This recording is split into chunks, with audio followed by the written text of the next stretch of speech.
उपरोक्त क्रॉस से स्पष्ट है कि पहली पीढ़ी में सभी संतानों में लंबेपन का गुण प्रभावी होगा, लेकिन जेनेटिक पैटर्न संकर होगा। जो प्रभावी लक्षण दिखता है उसे फिनोटाइप कहा जाता है। जेनेटिक पैटर्न को जीनोटाइप कहा जाता है। अतः यहाँ फिनोटाइप लंबापन होगा, जबकि जीनोटाइप संकर होगा।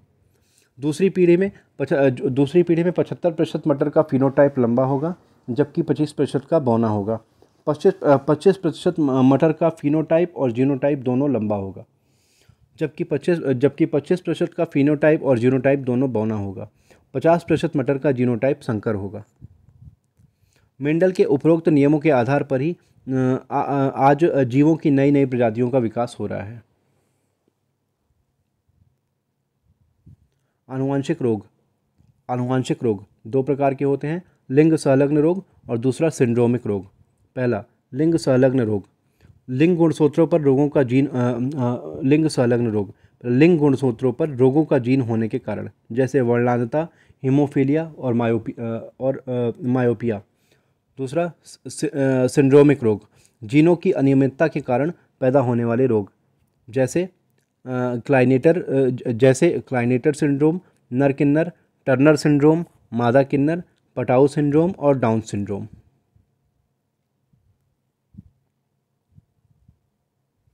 लिंग संलग्न रोग। लिंग गुणसूत्रों पर स्थित सभी जीनों में एक साथ वंशानुगत होने की प्रकृति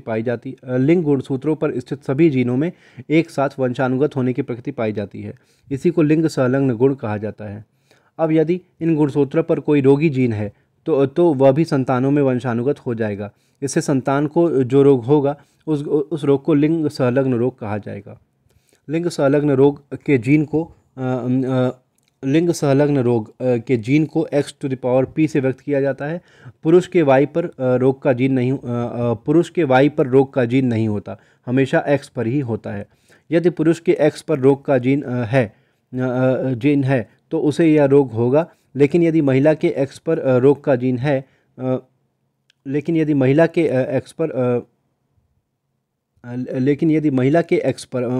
एक X पर रोग का जीन है तो उसे यह रोग नहीं होगा, लेकिन यह अपनी संतानों के लिए रोग के वाहक का कार्य करेंगे। महिला के दोनों X पर इस रोग का जीन होने पर ही वह रोगी होगी।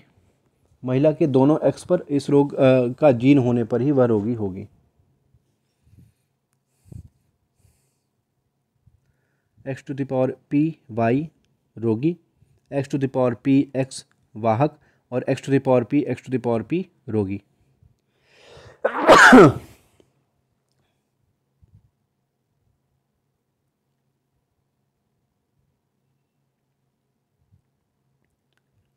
वर्णांता, कलर ब्लाइंडनेस। वर्णांता 3 प्रकार की होती है, प्रोटानोपिया, ड्यूटेरानोपिया और ट्राइटानोपिया। प्रोटानोपिया, ड्यूटेरानोपिया और ट्राइटानोपिया। ठीक है। प्रोटानोपिया, रेड कलर की पहचान नहीं हो पाती है। ड्यूटेरानोपिया, ग्रीन कलर की पहचान नहीं हो पाती है। और ट्राइटानोपिया, ब्लू कलर की पहचान नहीं हो पाती है। इस तरह वर्णांता का रोगी लाल, हरे एवं नीले रंग की पहचान नहीं कर पाता। ऐसे में इस तरह के रोगियों को रेलवे, उड्डयन और सेना में नौकरियां नहीं दी जाती हैं। वर्णांता की वंशानुगत निम्न प्रश्नों से स्पष्ट हो जाएगा। वर्णांता की वंशानुगतता निम्न प्रश्नों से स्पष्ट हो जाएगी। यदि पिता को वर्णांता का रोग है तो उसकी संतानों में इस रोग की क्या संभावनाएं हैं? पिता X⁴Py, माता XX। ठीक है। X⁴P, X⁴P, XY। ठीक है, XY और XY। ठीक है। किसी भी संतान को रोग नहीं होगा, लेकिन सभी लड़कियां वाहक होंगी। दूसरा, यदि लड़की का पिता वर्णांता का रोगी है तो यदि लड़की का पिता वर्णांता का रोगी है, यदि इस लड़की की शादी किसी ऐसे पुरुष से हो जाए जो वर्णांत नहीं है, तो इस दंपति की संतानों में रोग की क्या संभावनाएं होंगी?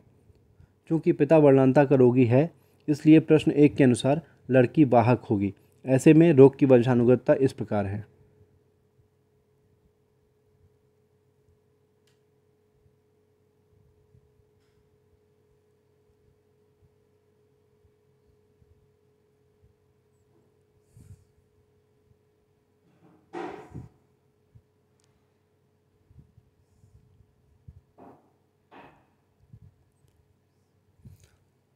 उपरोक्त उदाहरण से स्पष्ट है कि 50% लड़कों को यह रोग होगा और 50% लड़कियां वाहक होंगी। ठीक है।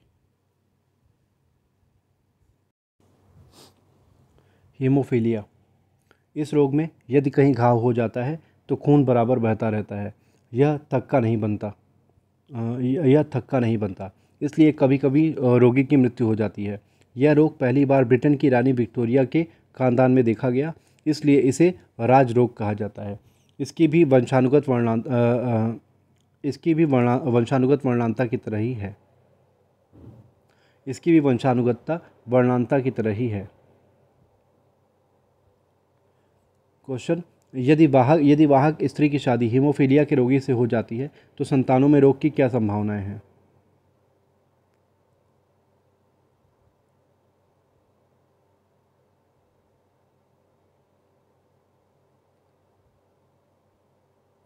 पचास प्रतिशत लड़के और 50% लड़कियां रोगी होंगी। 50% लड़के और 50% लड़कियां रोगी होंगी। 50% संतानें तो रोगी नहीं होंगी, लेकिन इन संतानों में वाहक लड़कियां होंगी। सिंड्रोमिक रोग। गुणसूत्रों की संख्या में कमी या अधिकता होने या जीनों की अनियमितता से पैदा होने वाले रोग को सिंड्रोमिक रोग कहा जाता है। ये रोग कई प्रकार के होते हैं। जैसे पहला, पटाउ सिंड्रोम। इस सिंड्रोम में 13वें जोड़े ऑटोसोम्स में 2 के बजाय 3 गुणसूत्र हो जाते हैं। ऐसे में संतानों में कई अनियमितताएं प्रकट होने लगती हैं। जैसे संतान का संतान का होंठ कटा, जीभ मोटी, मुंह खुला होता है। संतानें मंद बुद्धि की होती है। दूसरा, क्लाइनेटर सिंड्रोम। इस सिंड्रोम में संतान में 46 के बजाय 47 गुणसूत्र हो जाते हैं। अतः इस सिंड्रोम को ग्रसित संतान को अतः इस सिंड्रोम से ग्रसित संतान को नर किन्नर कहा जाता है। तीसरा, टर्नर सिंड्रोम। इस सिंड्रोम में संतान में गुणसूत्रों की संख्या 46 की बजाय 45 हो जाती हैं। अतः ऐसी संतान को हम मादा किन्नर कहते हैं। चौथा, डाउन सिंड्रोम। इसे मंगोलिक बेवकूफ़ी कहा जाता है। इस रोग में आंखें तिरछी हो जाती हैं, मुंह खुला रहता है।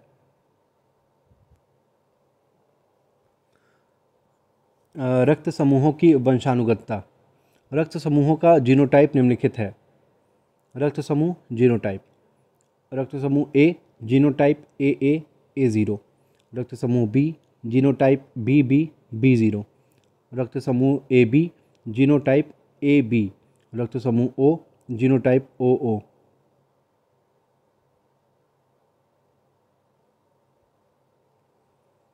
यदि एक ब्लड ग्रुप वाली लड़की की शादी O ग्रुप वाले लड़के के साथ हो जाती है तो इनकी संतानों में रक्त समूहों की क्या संभावनाएं होंगी?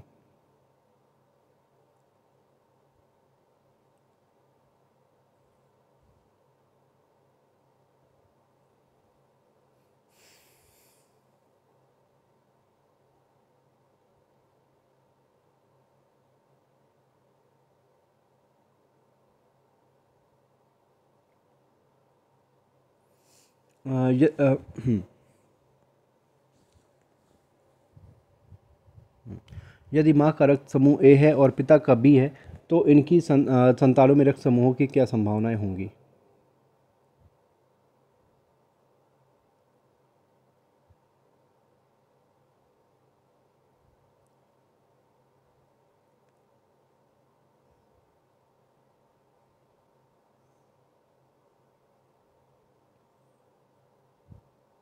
कोई भी रक्त समूह हो सकता है।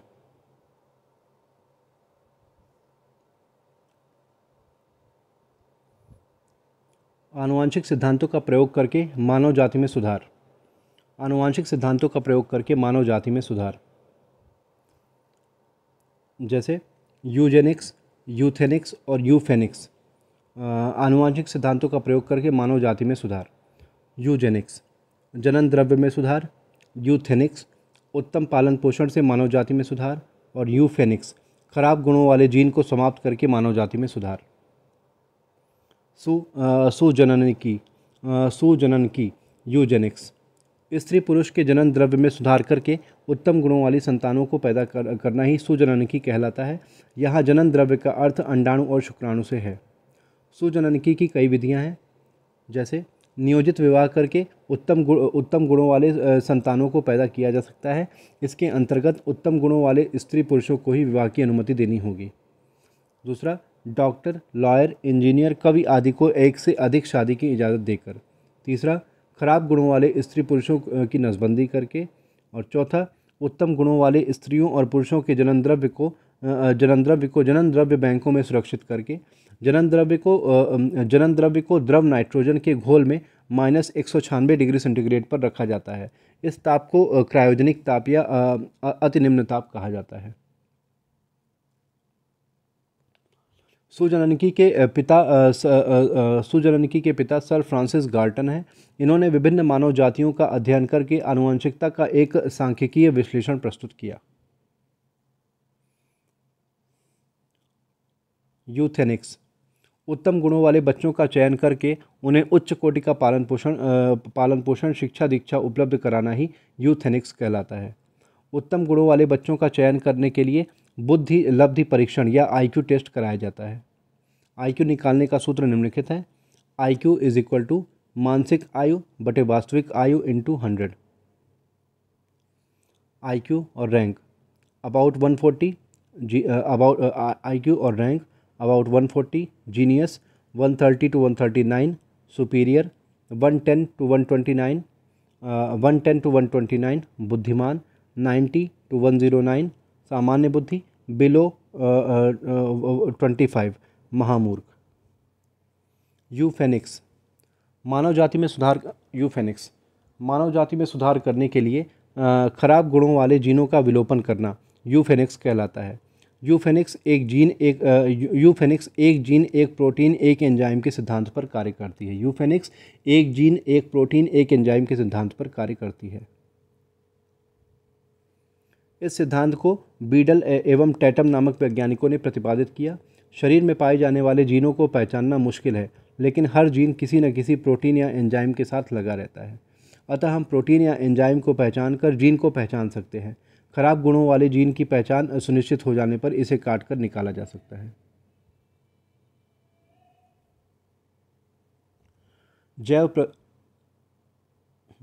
जैव प्रौद्योगिकी बायोटेक्नोलॉजी, मानव कल्याण के लिए बैक्टीरिया वायरस जैसे सूक्ष्म जीवों का उपयोग करना ही जैव प्रौद्योगिकी है। अतः ऐसे जीवों का औद्योगिक स्तर पर उत्पादन ही जैव प्रौद्योगिकी है। भारत जैसे देशों में प्राचीन काल से ही जैव प्रौद्योगिकी का प्रयोग होता आया है, जैसे सिरका बनाना, शराब बनाना, दही बनाना इत्यादि। जैव प्रौद्योगिकी की आधुनिक विधियाँ निम्नलिखित हैं। पहला, ऊतक संवर्धन विधि, जेनेटिक इंजीनियरिंग विधि, क्लोनिंग, स्टेम सेल, हाइब्रिडोमा तकनीक और डीएनए फिंगरप्रिंटिंग। ऊतक संवर्धन विधि, पुष्पन, पल्लवन और बीज बनने की अवस्थाओं से गुजरे बगैर जब पौधे के किसी भाग से मनोवांछित गुणों वाला पौधा तैयार कर लिया जाता है तो इसी को ऊतक संवर्धन विधि कहा जाता है। इस विधि से पौधे के किसी भाग को लेकर उसे प्रयोगशाला में पोषण माध्यम उपलब्ध कराया जाता है। इस पोषण से उस भाग में ऊतकों का विकास होने लगता है। इससे जड़ का विकास हो जाता है और नया पौधा तैयार हो जाता है। जेनेटिक इंजीनियरिंग विधि या जीन अभियांत्रिकी, जीनों का स्थानांतरण, विलोपन, संयुग्मन या जोड़ना करके जीव में नए मनोवांछित गुण पैदा करना ही जेनेटिक इंजीनियरिंग कहलाता है। जेनेटिक इंजीनियरिंग की कई विधियां हैं। जैसे पहला, पुनर्योजित डीएनए तकनीक, डीएनए रिकॉम्बिनेंट टेक्निक।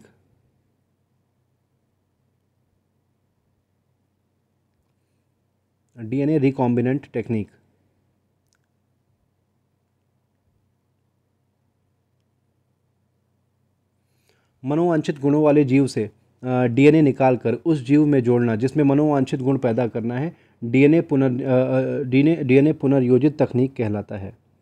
मान लीजिए बी में ए प्रजाति का कोई मनोवांछित गुण पैदा करना है। इसके लिए हम पहले इंडोन्यूक्लियेज नामक एंजाइम से ए मनोवांछित गुणों वाला डीएनए काट लेंगे। अब इस डीएनए को किसी बैक्टीरिया में जोड़ देंगे जिससे कि हमें बड़ी संख्या में डीएनए प्राप्त हो जाए। बैक्टीरिया में जोड़ा गया डीएनए प्लाज्मिड कहलाएगा। इससे हमें बड़ी संख्या में डीएनए प्राप्त हो जाता है। अब बड़ी संख्या में प्राप्त इस डीएनए को बी में जोड़ दिया जाता है। कोई न कोई डीएनए तो जुड़ ही जाएगा। डीएनए के जोड़ने से बी में मनोवांछित गुण पैदा हो जाएगा। आजकल इसी रिकॉम्बिनेंट तकनीक से फसलों की नई नई प्रजातियां पैदा की जा रही हैं। इन फसलों को ट्रांसजेनिक फसलें कहा जाता है। दूसरा, ट्रांसजेनिक प्रौद्योगिकी। यह प्रौद्योगिकी रिकॉम्बिनेंट तकनीक पर ही आधारित है। इस तकनीक में भी मनोवांछित गुणों वाले डीएनए को किसी प्रजाति से निकालकर उस प्रजाति में जोड़ दिया जाता है जिस प्रजाति में मनोवांछित गुण पैदा करना है। आजकल ट्रांसजेनिक प्रौद्योगिकी से तमाम रोग प्रतिरोधी कम पानी चाहने वाली और अधिक उपज देने वाली फसलें पैदा की जा रही हैं। ऐसी फसलों को ट्रांसजेनिक फसलें कहा जाता है। इन्हें जेनेटिकली मॉडिफाइड या जीएम फसलें भी कहा जाता है। जैसे बीटी बैसिलस यूरिएजेनेसिस का संक्षिप्त रूप है। जैसे बीटी बैसिलस यूरिएजेनेसिस का संक्षिप्त रूप है। बीटी बैंगन, जैसे बीटी बैंगन एक जीएम फसलें हैं। जैसे बीटी बैंगन एक जीएम फसल है। बीटी बैसिलस यूरिएजेनेसिस का एक संक्षिप्त रूप है।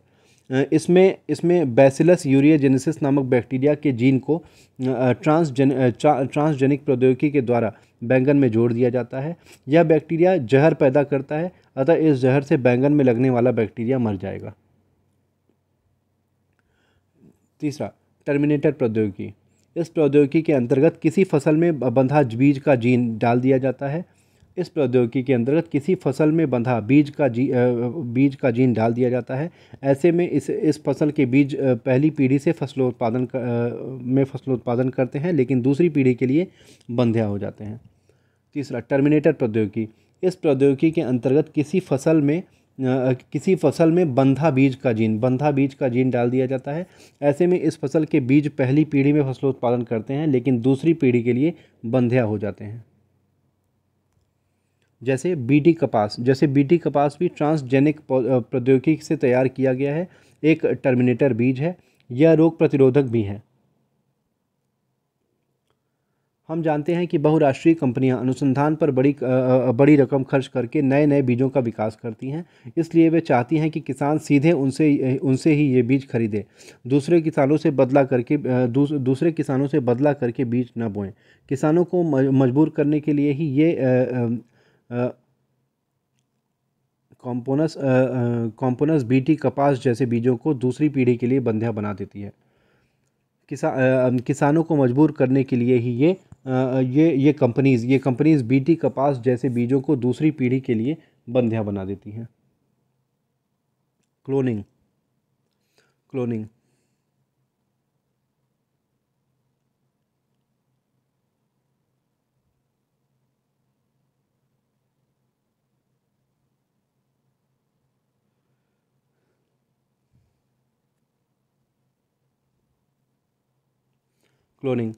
बिना लैंगिक जनन के अपने शरीर की किसी भाग की कोशिका से हूबहू अपना प्रतिरूप तैयार करना ही क्लोनिंग कहलाता है। यह वास्तव में नाभिकीय स्थानांतरण की एक विधि है। इसके अंतर्गत यदि ए का क्लोन तैयार करना है तो ए के किसी भाग से एक कोशिका लेंगे। इस कोशिका के केंद्रक को निकाल देंगे। अब इस केंद्रक को किसी केंद्रक विहीन बी कोशिका में फिट कर देंगे। अब इस कोशिका को प्रयोगशाला में बिजली के झटके देंगे।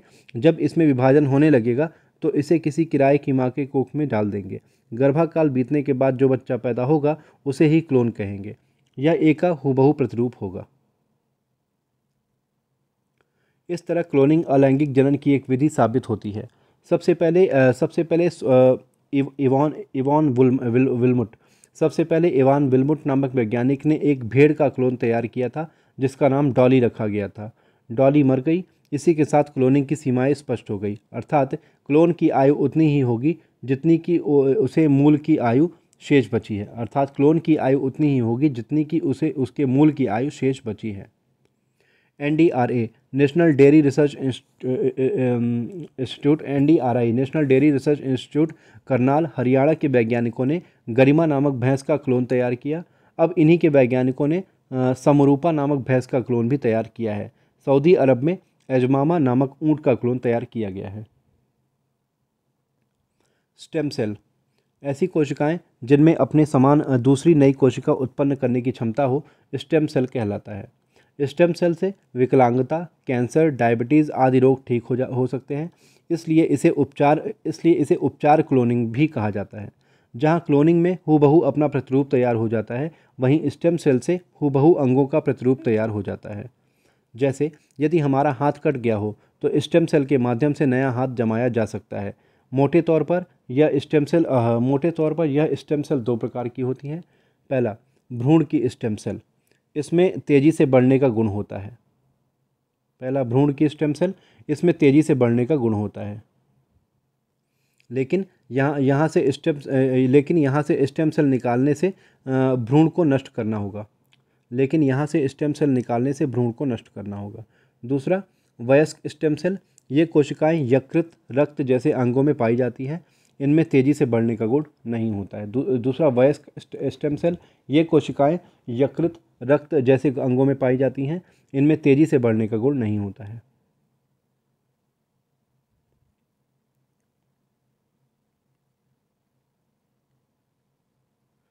Types of stem cell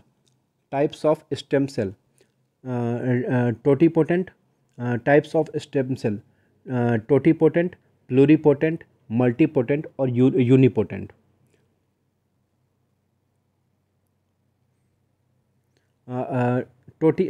totipotent जिन कोशिकाओं में पूरा शरीर बनाने की क्षमता होती है, जैसे भ्रूण की स्टेम सेल। दूसरा, प्लूरिपोटेंट जिन कोशिकाओं में पूरा एक अंग बनाने की क्षमता होती है, जैसे नाभिनाल के रक्त की कोशिकाएं।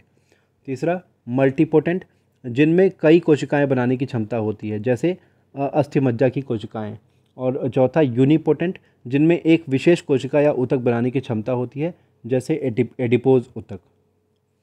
इन स्टेम सेल में सबसे उपयोगी नाभिनाल के रक्त में पाई जाने वाली स्टेम सेल होती है। इन स्टेम सेल में सबसे उपयोगी नाभिनाल के रक्त में पाई जाने वाली स्टेम सेल होती है। इन स्टेम सेल से पूरे अंग का निर्माण किया जा सकता है। आजकल इसी नाभिनाल के रक्त को स्टेम सेल के बैंकों में सुरक्षित रखा जा रहा है। इस रक्त से प्राप्त स्टेम सेल से रक्त संबंधी सभी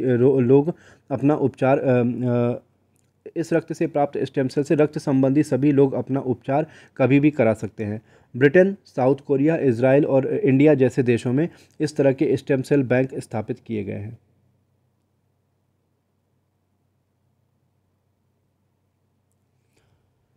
हाइब्रिडोमा तकनीक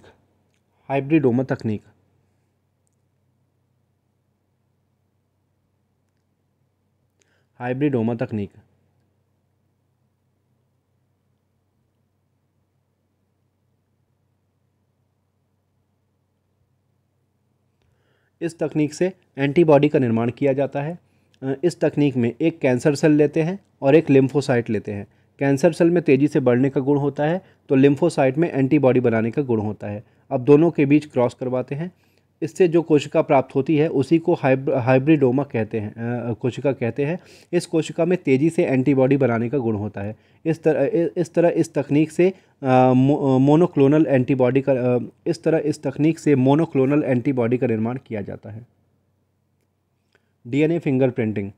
हम जानते हैं कि डीएनए फिंगरप्रिंटिंग द्वारा डीएनए के फीतों पर लगे क्षारों का अनुक्रम पढ़कर व्यक्ति की पहचान सुनिश्चित की जाती है। इसी से अपराधी या वास्तविक माता पिता का पता लगाया जाता है। डीएनए फिंगरप्रिंटिंग के लिए नमूना ब्लड, हेयर, लार या अस्थि कोशिकाओं से लिया जाता है।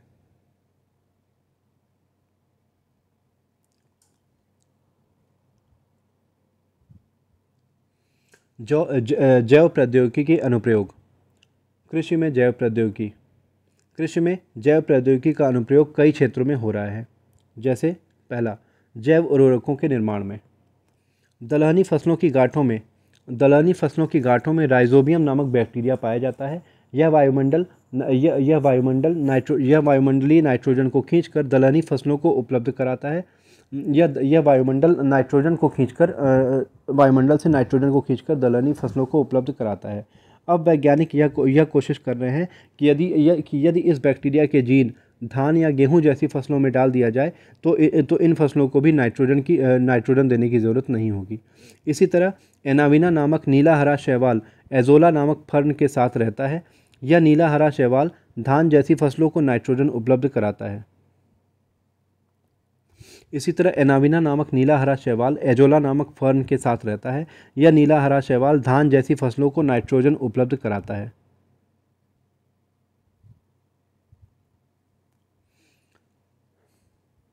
बी ट्रांसजेनिक परजीवी बीजों का निर्माण। ट्रांसजेनिक परजीवी बीजों का निर्माण।